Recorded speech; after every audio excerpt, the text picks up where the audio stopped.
Alright, peace, y'all. Ephraim here, man.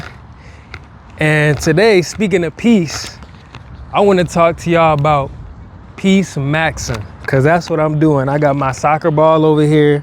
If y'all can tell, I'm at this lovely park in the neighborhood, you feel me, downtown Buffalo. And yeah, I got some classical music in my headphones, right? And if you know anything about what the kids are saying, they're talking about maxing, right? To me, maxing, I actually looked it up. Maxing, like it borrows from the internet culture. And when you think about gaming, how they're like maximizing stats. For me, basically, I look at it as like, how can I maximize, how can I create the most optimal efficiencies in my life, right? And if you've been tapped in, you've been tuned in with this channel, man, you already know that we all about efficiency over here. It's crazy, I got this up-tempo. Now I got this up-tempo classical. I'm about to skip this song, hold up. Cause that joint was not peaceful. Oh, this one isn't peaceful either. That's crazy.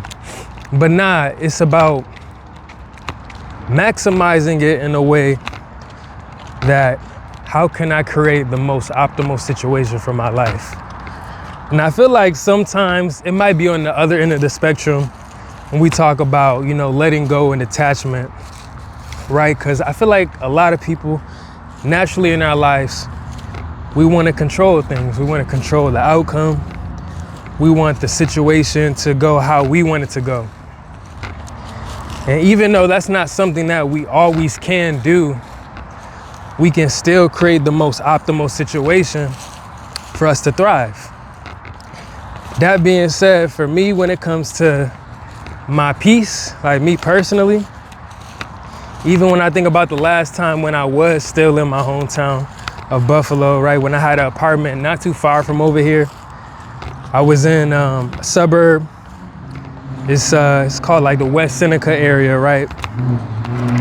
And I would just come out, and a lot of times I would just even be in my backyard, and I would just have, here you go, this soccer ball, right?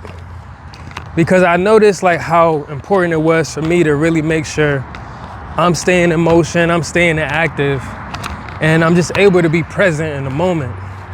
And I realized very quickly, it's funny, like it's even making sense as more as like I learn about ADHD, and they say people people who have ADHD, they're meant to be like in motion or just staying active so they can like occupy a certain place in their brain.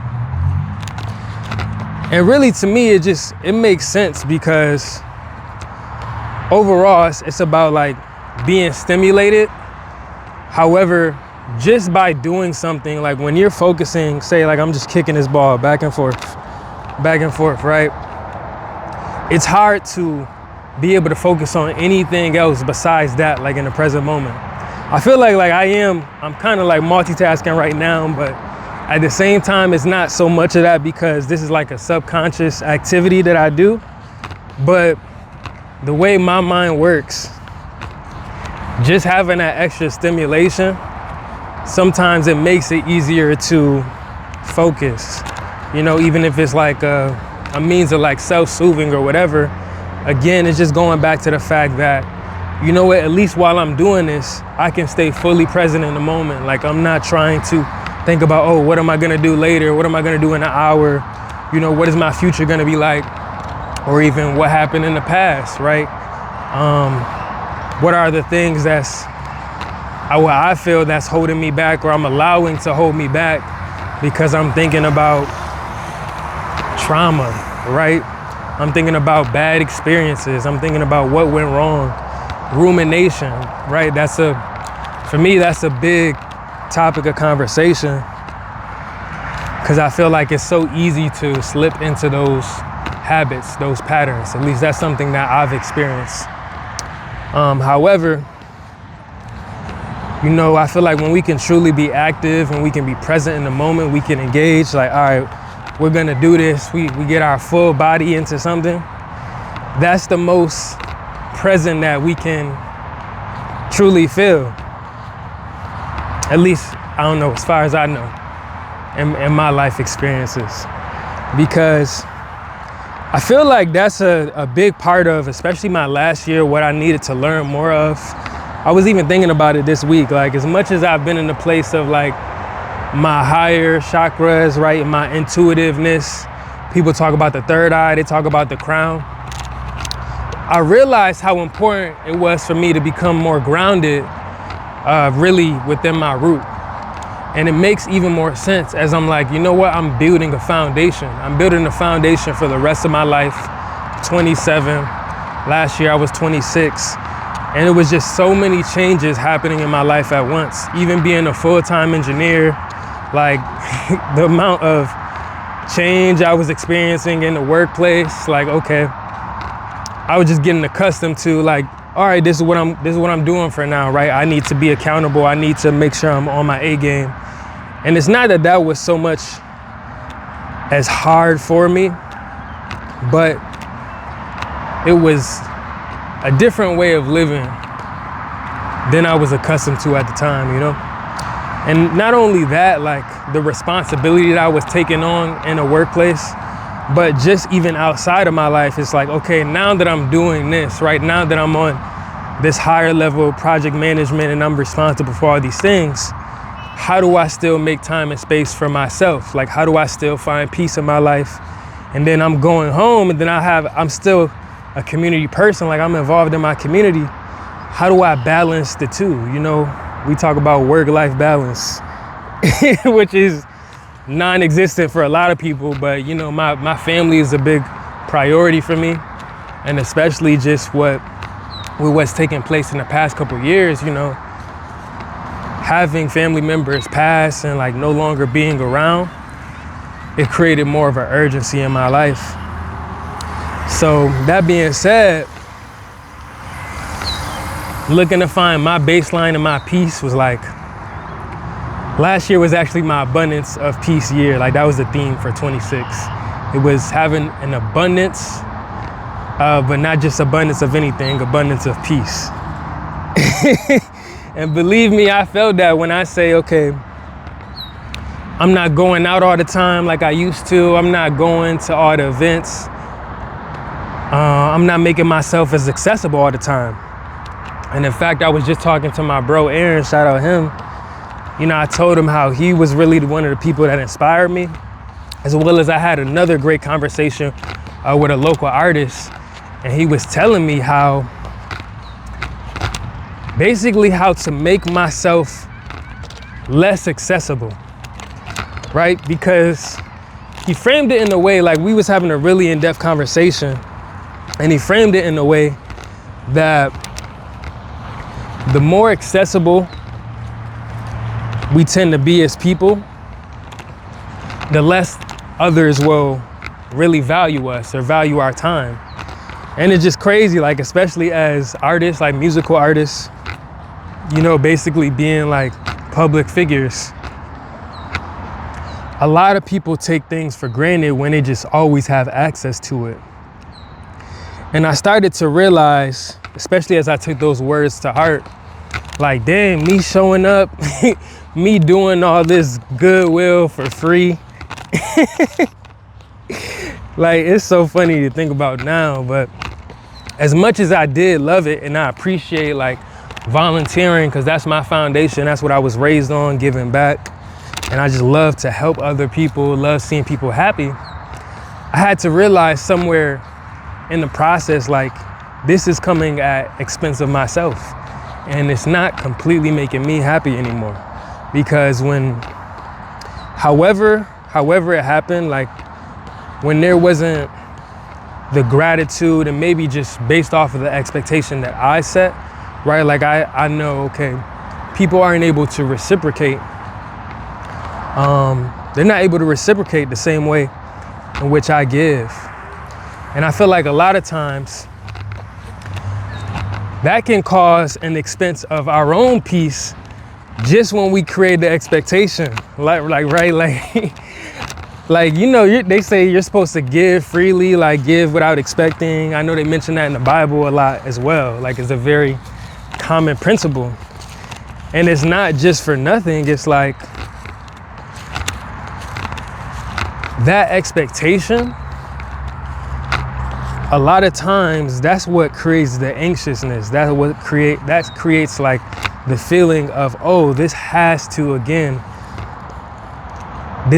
create a certain outcome, or this is what I'm expecting it to be like. And we really oftentimes want to control the situation instead of really detaching and being like, you know what, I'm giving this. And don't get me wrong, like I definitely learned detachment a lot better very quickly, because that's often what it was for me. Like, you know, I'm giving this and I'm helping out, I'm gonna show up how I can, but I'm not really expecting anything in return.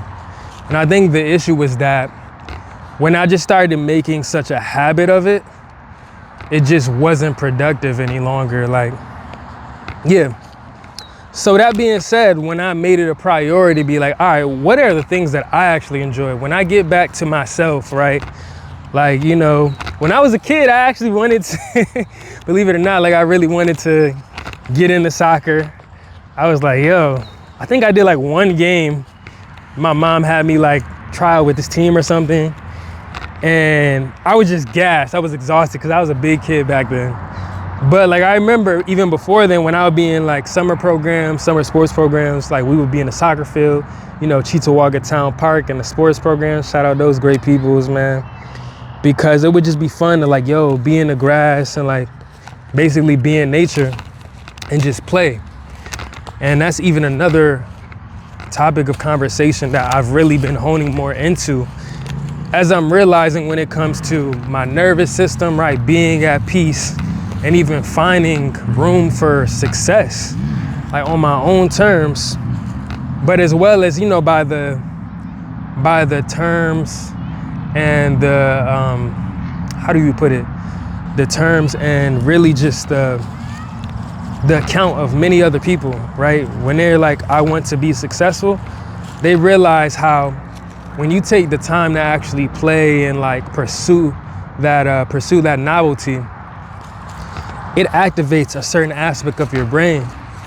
And I feel like also this ties back into when, you know, some people have more neurodivergent minds, and they say if you're like an ADHDer like myself, because yeah, I'm coming way more into acceptance of it. If you're that type of person, then you realize, okay, I can't deny this aspect of myself. I can't deny, really, I feel like it ties more into the creative mind as well. And I think maybe we'll get a lot more into the science of it, you know, I'll come up with the terms for you guys, because I do enjoy neuroscience and I'm just learning a lot right now. You know, so I do want to learn more that I can share with you guys as well. But just intuitively, like from what I'm taking in and really comprehending, it's like, oh, okay, yeah, a lot of people who are neurodivergent, or if they have ADHD, like they might have hard times or difficult times just focusing on the mundane aspects of life or the surface level. However, they have these really creative minds that allows them just to be so expansive in their own world, right? And so it's just like, for me to be at peace, it's like, why would I deny that aspect of myself? And why would I also be in places that are denying that aspect of myself, right? And that came down to like working a job as an engineer, again, showing up in places that's not valuing my creative input, like people want to control and do things their own way. And it's like, fine, you know, let them. Like Mel Robbins says, right? Let those people be who they are, let them do things their way. But it's also like, let me choose to go out of my own way and create the reality that I want, right? The most peaceful optimization, right? Let me maximize my reality and my potential. So that's what I do. And sometimes it just looks very simple. You know, we don't have to overcomplicate it. It doesn't take a lot. But those moments, right? Just like we talked about the Pareto principle before, right? The 80-20. Those small increments, even if it's like 20% of our day-to-day activities, a couple hours in a day in our life, it makes a huge difference for our efficiency to be able to maximize, okay, what is my real output that I can do? That was wild. How do I sustain myself? And how do I make sure that I can actually continue to show up at my highest potential, not burn out. Yeah. So by finding my peace, finding the things that really soothe me, that help me stay engaged, help me stay present in the moment, like this classical music is hitting too, help me just activate my mind. I realized like maybe it's not for everybody, you know, everyone doesn't always want to be present, and I get it, you know, we're at different stages of our lives. But for me, taking the utmost and the fullest amount of time just to do that, I'm way more productive, and I'm just way better as a person. You know, I feel way better, I feel healthier, I feel, you know, more alive. So yeah, that's what it's been, man. I'm near the water today too. Y'all can see the traffic as well. Oh, it's zoomed in crazy on y'all. Dang. Let's see how that looks. It's zoomed in crazy on me, y'all. My bad. But yeah, that's what it's been. So once again, man, I appreciate y'all. The website is up and active, economical.univer.se. Yeah, if you want to tap in with the music, Edo Langston, Godspell is out now. And yeah, once again, man, I appreciate y'all. And this has been me out here, peace maxing. So much love, man. Until next time, peace.